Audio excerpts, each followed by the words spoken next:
where you want it. Bay 12, please. Hello there, Transformers fans, and welcome back to another Bay 12 video review.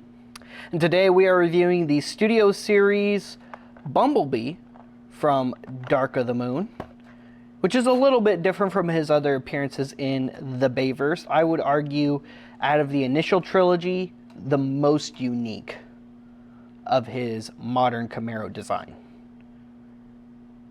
So, yeah. And then, not Bumblebee, Laserbeak.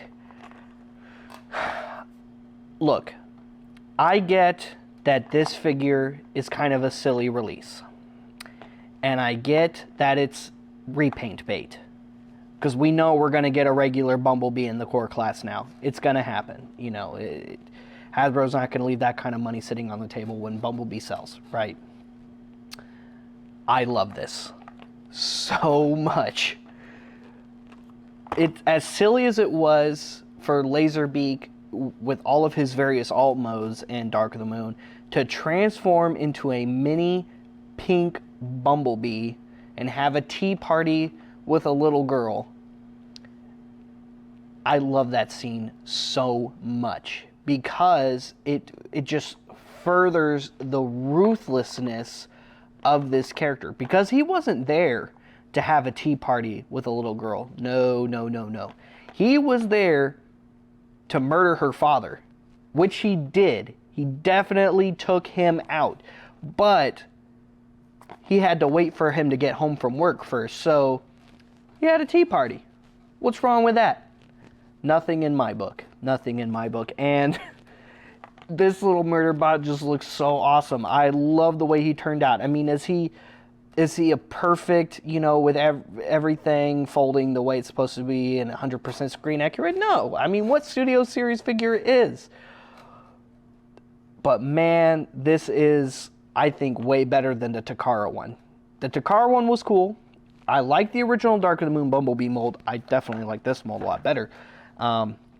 And I also like this version a lot better because it's more in scale. Is it in perfect scale? No, he's still technically a little bit too big to be in scale with this guy. But this is awesome. Now, I still hope that we get a regular core class Dotm Laserbeak at some point in the future because, like a lot of the other fans who collect Studio Series, the little soft rubbery plastic one that came with Mercedes Soundwave ain't gonna cut it. Wasn't good enough. It's not horrible, but it's not great, and this is definitely, I think, way better. So, that's just me. Anyway, here they both are. They're both looking pretty great. This one is number 87 in the Studio Series numbered set. And there he is in the packaging. Some artwork of Bumblebee from the movie.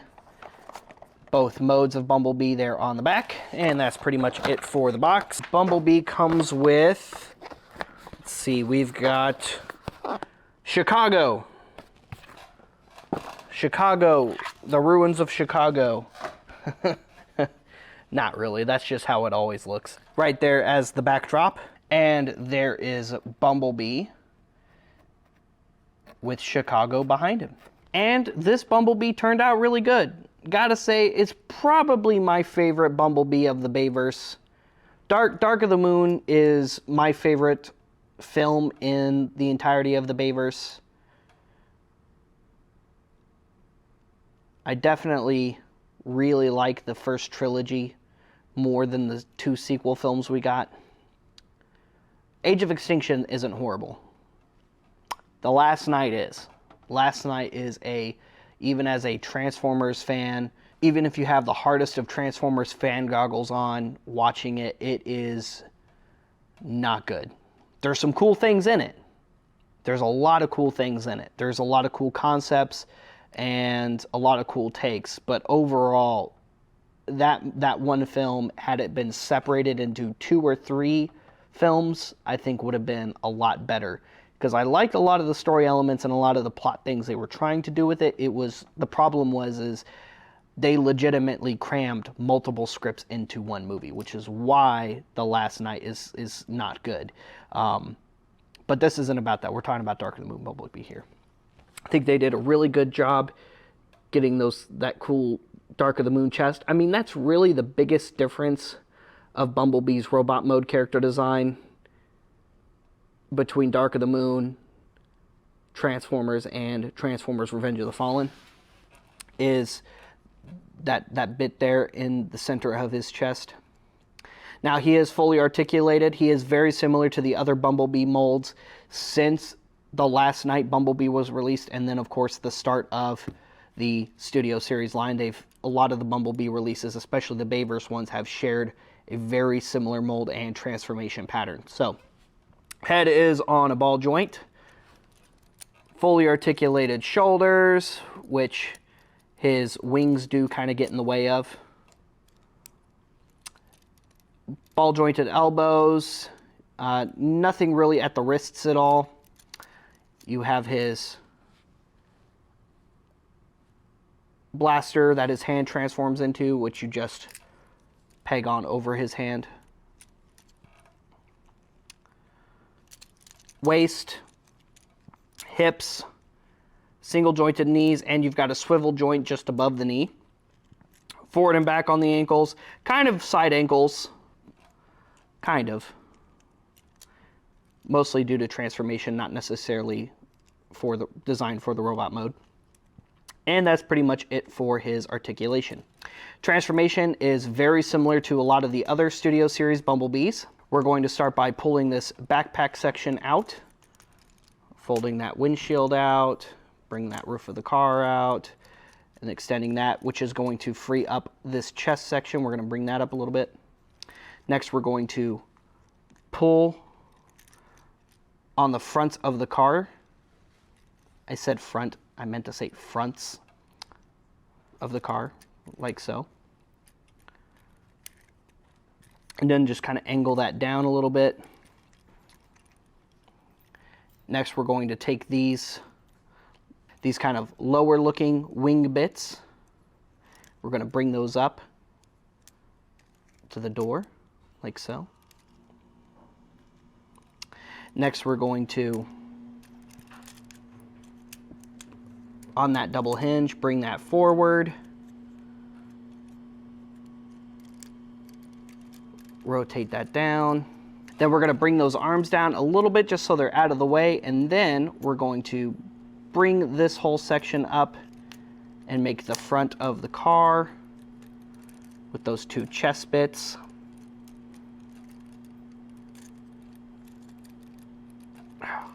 You got to kind of maneuver with those various joints. There we go. And then you can bring the front wheels up, tab those into the side, and that'll kind of secure the front of the vehicle mode. Now, before we move on to folding the arms in, let's go ahead and start working on the legs a little bit. So we're going to bring this shin piece forward, bring that foot down, and then come over here to the inner part of the thigh and fold out the rear window. And then we are going to rotate that whole section under the knee to where it's facing like so, and then we're going to rotate it the other way. Next, we're going to take that section that was over the shin and fold it up under the leg like so. And let's just go ahead and rotate this waist now before it comes too difficult.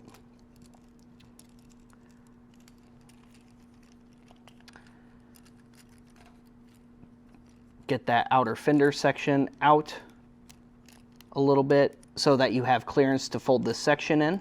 And then you can tab all of that into place like so.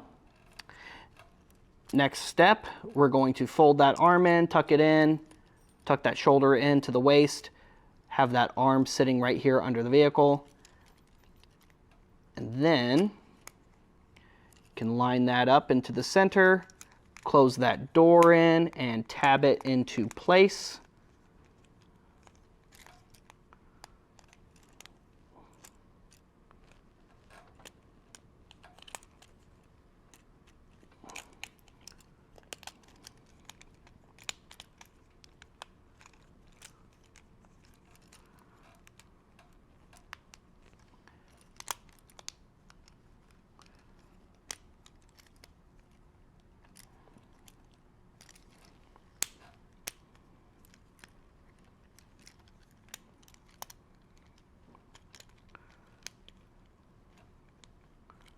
And once you get everything lined up and tabbed into place on this side,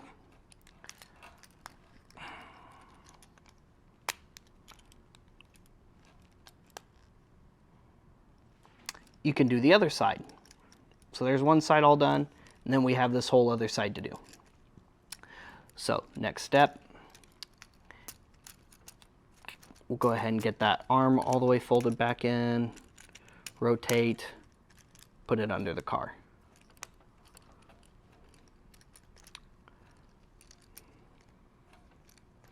Fender out, knee pad out, rotate, fold it in, fold that out, fold that out,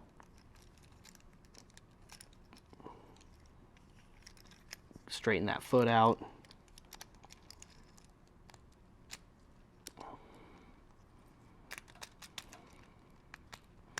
go ahead and tab those legs together, push that fender section back in, close the door, get it all lined up and tabbed into place.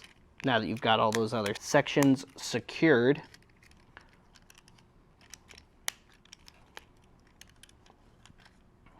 and there is Bumblebee in his Dark of the Moon Camaro mode. And then you've got Bumblebee folded all the way up underneath it. Overall, not too bad looking. Again, very similar to his other Bayverse incarnations. The biggest difference between this version of Bumblebee's modern Camaro mode and the ones from the first Transformers movie and Revenge of the Fallen is the color is a little bit different. The shade of yellow is a little different, and the spoiler. Other than that, the outer car mode is pretty much the same as the others. Again, that said, the modern Camaro body style hasn't really changed that much since 2007. There's been some little changes here and there, some little tweaks, some different, different bumpers, slightly different grills, spoilers, no spoilers, different textures on the hull of the car. But overall, the design of the Chevy Camaro since 2007 hasn't changed that much in almost 20 years. So, nice and consistent. Next up is Laserbeak. And he's looking pretty good. Again, he comes in that little box/card back. I love the artwork with the Tea Party in the background. You got shots of Laserbeak there on the back. And that's pretty much it for Laserbeak's packaging. Now, Laserbeak doesn't get a full-on backdrop that you can, stand and display him on, because the core class don't come with a little, sliding out backdrop. But you do get a little backdrop that he does come tied down to, and it's the Tea Party. I love that. Hasbro, that was a good one. That was a good one. Some of my buddies, when I was showing that off, who aren't as into Transformers as I am here on Bay 12, thought it was kind of silly that Laserbeak was, 1, in a Tea Party, and 2, came with a Tea Party backdrop. I, on the other hand, was very excited for it. I thought that was a really nice touch and detail. So here is a look at the Laserbeak / upcoming Bumblebee core class figure mold. Just go ahead and get that out of the way now, because just imagine this in yellow, and that'll be the core class Bumblebee. So here we basically just have a miniaturized pink Bumblebee here, which is really all this figure needed to be. I mean, they went the extra step of making a core class mold that fully transforms, because in the movie, he just goes from his regular robot mode to mini Bumblebee mode and doesn't transform into a little pink Camaro, but now I kind of like to think he does, because this figure does. So there you go. Fully articulated head is on a ball joint. Articulated shoulders on ball joints. Articulated elbow on ball joint. Hips are on a ball joint. Knee joints, ankle joints, and nothing at the waist. He also comes with a hand blaster, just like a Bumblebee would. So his hand can transform into his little hand blaster. Transformation is a lot simpler than this guy. First, we're going to pull back on this section so we can bring this section forward and then, you know, just close the hood down a little bit. If you want, you can rotate the Laserbeak head around so that his face just isn't sticking out underneath. That's totally an option you can do. Next, we're going to come to the leg sections here. On this hinge, we're going to pull back on his calf section so that we can fold in the feet and then fold the back of the car back down on it. So pull up a little bit, fold in the feet, push back down, tab the legs together, and then push it up against the back of the car there. Next, we're going to come to the arms. We're going to rotate. Oop. Be careful not to detach the entire arm socket. We're going to rotate in the arms, and as we do, we are going to articulate those shoulders downward.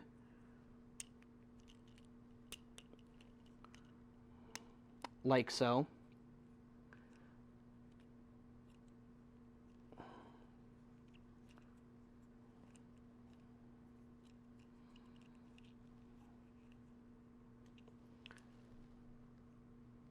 At which point you can close that door, and then this little peg right here is going to peg into the back of the hand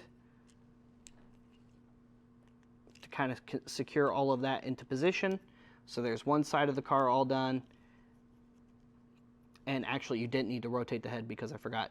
It just folds into the midsection of the torso there. My bad.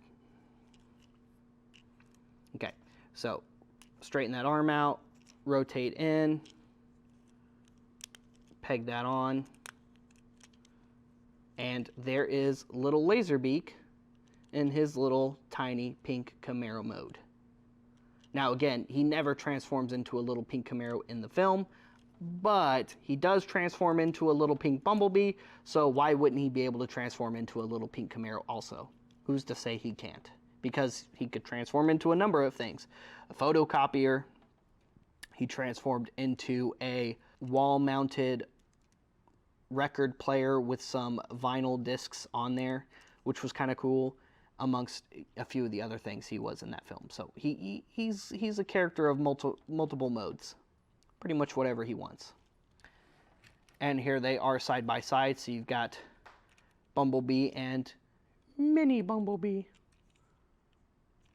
So you can see them and see the differences, and again, see what you can expect with the upcoming core class Bumblebee figure, because now that we got this one, I mean, it's fairly certain we're going to be getting another Bumblebee. In fact, I think Hasbro even commented as such when they announced this figure during one of their live streams, that yes, we're going to get another Bumblebee, but we wanted to do this one first. So just stay tuned and, you know, be a little patient because it's coming. Guys, thank you so much for tuning in today's review of Bumblebee and Bumblebee, but not really, here on Bay 12. Make sure you stay tuned for more Bay 12 content. Make sure you like and subscribe. Follow us on social media, and check out some of our other Transformers content, because we review a lot of different Transformers here on Bay 12, as well as a lot of other things as well. So go through our Bay 12 channel and see some of the other things that you probably love that we almost certainly cover.